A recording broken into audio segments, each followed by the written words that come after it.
Hallelujah. Hallelujah. सभी को जय मसीह की। जय मसीह की। आज परमेश्वर की उपस्थिति में परमेश्वर ने एक बार फिर आने का अवसर दिया। हम प्रभु को धन्यवाद देते हैं। धन्यवाद धन्यवाद धन्यवाद धन्यवाद धन्यवाद धन्यवाद धन्यवाद। रविवार की सभा में खुदावन ने हमारे लिए जो मन्ना रखा है आज का, प्रभु की दया से आज जो हमें मिलेगा वो सच्चे खुदा की खिदमत में जो हमारा जिंदा खुदा है, एक गीत गाकर हम आगे की ओर बढ़ेंगे। हालेलुया। क्योंकि जिंदा खुदा है हमारा, क्योंकि जिंदा खुदा है हमारा। गाएंगे। चांद सूरज की परछिश हम नहीं करते, चांद सूरज की परछिश हम नहीं करते, दुनिया के माबूदों के आगे नहीं झुकते, क्योंकि जिंदा खुदा है हमारा, जिंदा खुदा है हमारा, क्योंकि जिंदा खुदा है हमारा, जिंदा खुदा है हमारा।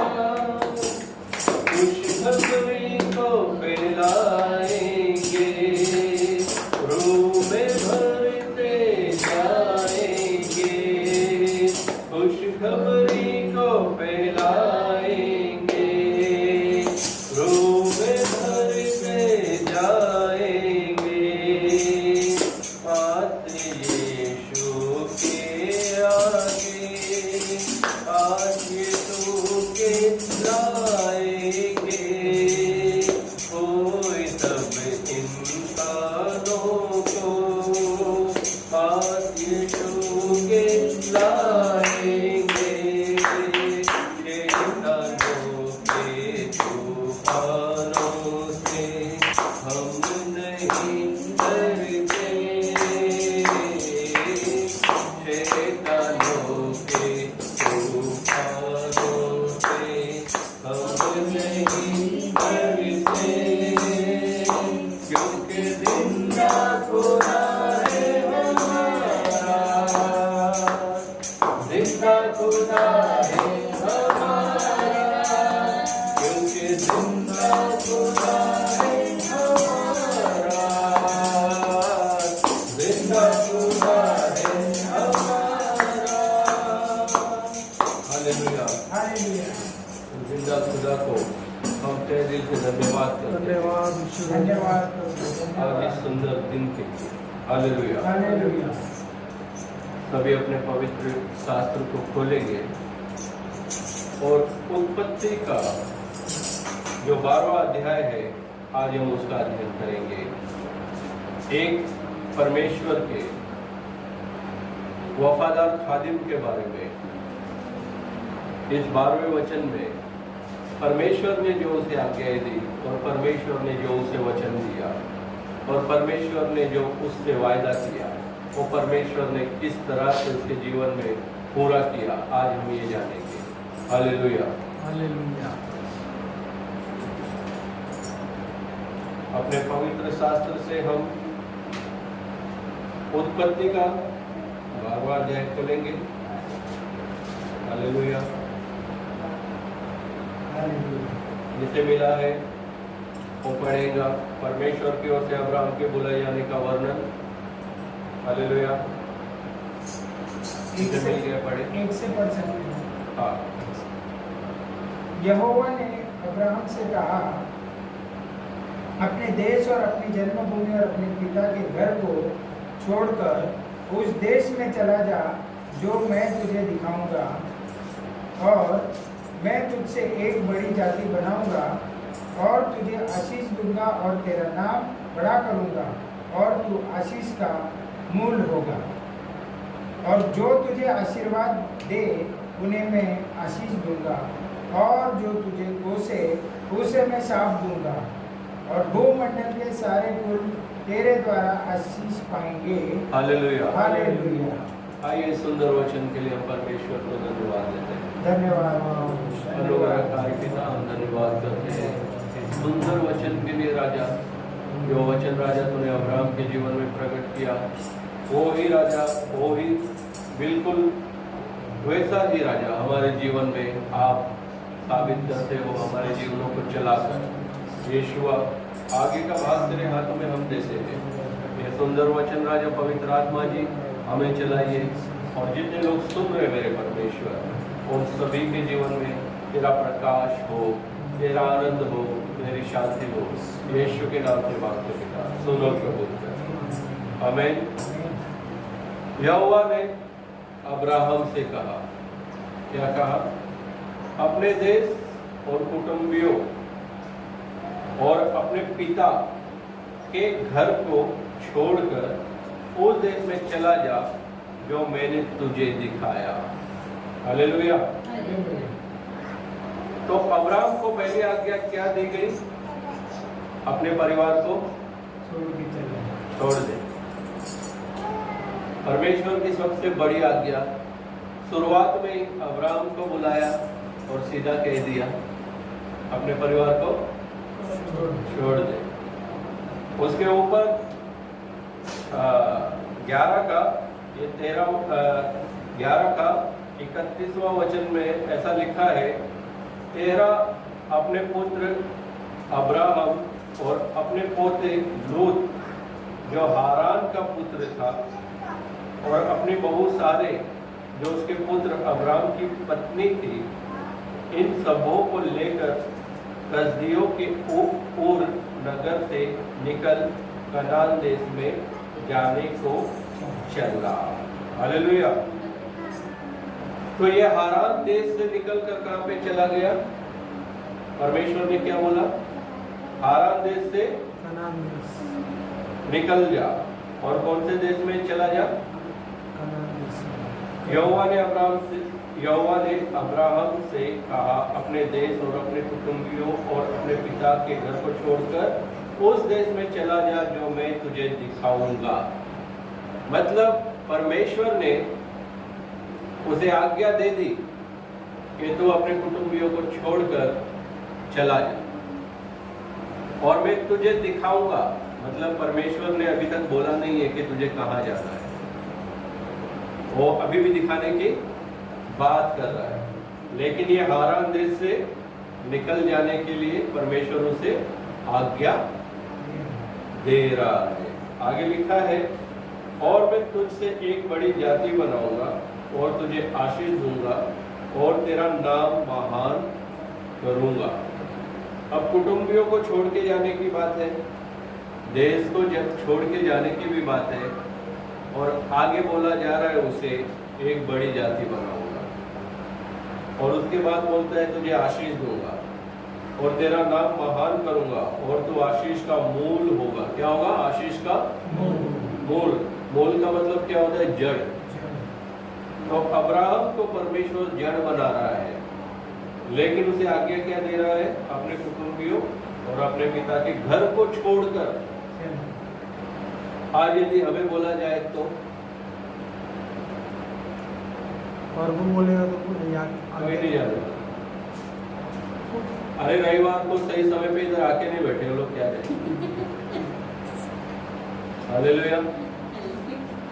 आज बड़ी तलवार चलने वाली है। जो वचन सुनेंगे सच में आज उनका जीवन परिवर्तन होने वाला है। परमेश्वर को खिलौना बना दिया है। परमेश्वर खिलौना नहीं है, और करोड़ों खिलौनों को बनाने वाला है।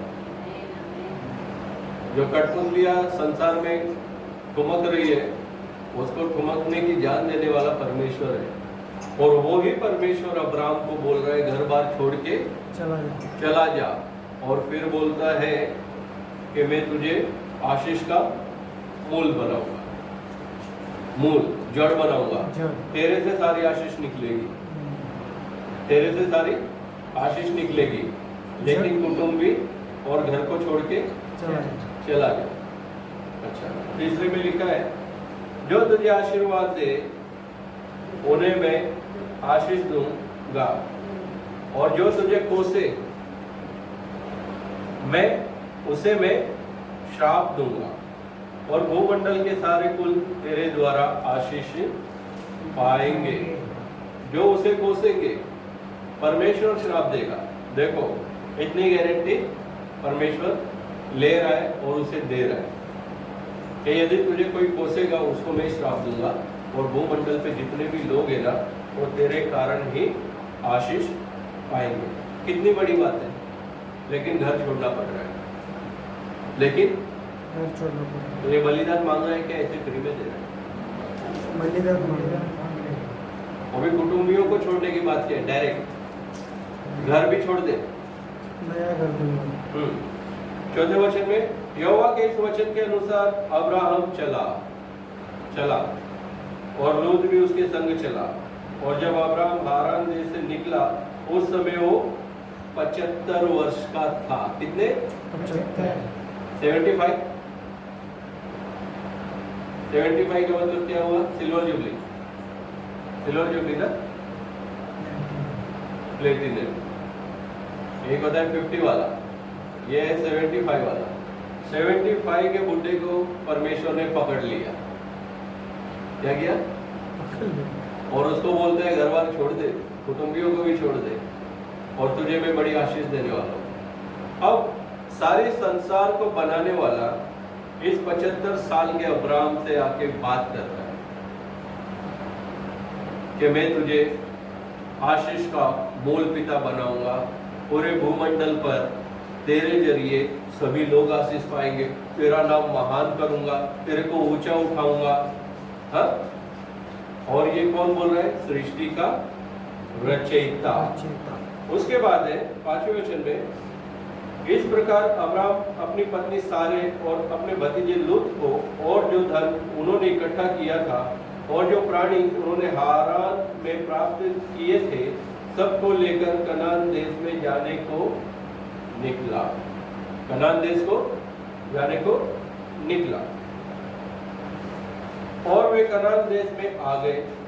उस देश के बीच से जाते हुए अब्राहम शकेम में, जहाँ मोरे का बांज वृक्ष है, पहुंचा। उस समय उस देश में कनानी लोग रहते थे। तब यहोवा ने अब्राहम को दर्शन देकर कहा, ये देश मैं तेरे वंश को दूंगा। तो ये क्या किया परमेश्वर ने? ये जो प्रॉमिस किया हुआ था, क्या किया हुआ था? और मैं तुझको एक बड़ी जाति बनाऊंगा और तुझे आशीष दूंगा और तेरा नाम महान करूंगा। तो पहली आशीष परमेश्वर ने दे दी। कहां पे दे दी? 7वें वचन में।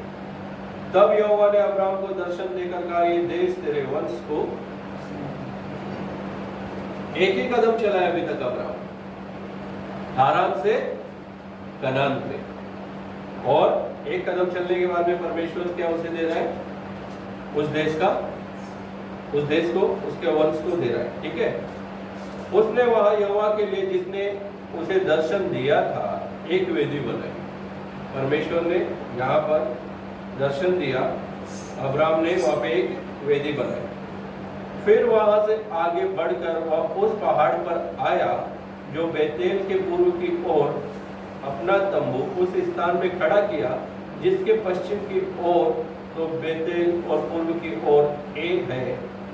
वहां भी उसने यहोवा के लिए एक वेदी बनाई और यहोवा से प्रार्थना की। क्या की? प्रार्थना की। वेदी बनाई, वापस से वेदी बनाई और प्रार्थना की। और अब्राहम आगे बढ़ करके दक्षिण देश को चला गया। पहले कहां से निकला? हारान से। दूसरा कनान में, तीसरा अब ये कहां जा रहा है? दक्षिण। मतलब अपना देश छोड़ के वो दूसरा देश भी पार करने का। हारान और उसके बाद में कनान, और अब ये जा रहा है दक्षिण देश की ओर चला गया। अब आगे क्या होता है इसमें 11वां वचन में पढ़ता हूं। फिर ऐसा हुआ 10वां, उस देश में अकाल पड़ा। इसमें दक्षिण में। उस देश में अकाल पड़ा, इसलिए अब्राहम मिस्र देश को चला गया। अब ये कहाँ पे जा रहा है? तीसरे देश में, मिस्र देश में। अच्छा, कि वह परदेसी होकर रहे क्योंकि देश में भयंकर अकाल पड़ा था। 11वां वचन बोलता है, फिर ऐसा हुआ कि मिस्र के निकट पहुंचकर उसने अपनी पत्नी सारे से कहा। अब क्या कहा वो सुनना। सुन, मुझे मालूम है कि तू एक सुंदर स्त्री है, और जब मिस्री तुझे देखेंगे तब कहेंगे यह उसकी पत्नी है, इसलिए वे मुझको तो मार डालेंगे पर तुझको जीती रख लेंगे। मतलब मिस्र देश में जो सुंदर स्त्रियां होती थी उसे वहां के राजा के हवाले कर दिया जाता था, और जो उसका पति होता था उसे मार डाला जाता था। अंत ये कहना, मैं उसकी बहन हूँ। हालेलुया। जान बचाओ, इज्जत गवाओ। अब ये वचन यहाँ पे क्या साबित कर रहा है? जो परमेश्वर इस मनुष्य से, अब्राहम से बात कर रहा है, क्या उसने इस देश में जाने के बाद में परमेश्वर से प्रार्थना की क्या? उससे सहायता मांगी क्या? अपने मन से ही बोल दिया सारे तू ऐसे कह देना। क्या कहना? कि मैं इसकी। अब परमेश्वर ऊपर से देख रहा है, अब्राहम ये क्या किया तूने? अब अब्राहम समझ नहीं पा रहा है, क्यों? अपनी दिमाग से चल रहा है। जिस परमेश्वर ने उसे हारान से निकाला और वो 2 देश पार करके भी आ गया, और मिस्र में आके वो एक रिश्ते को अलग रिश्ते में जोड़ रहा है ताकि वो बच जाए। लेकिन वो ये चीज भूल गया ना इस समय कि परमेश्वर मेरे साथ है। ये कहाँ गया? दिमाग से निकल गया ना। एक मनुष्य से डर गया हो। किससे?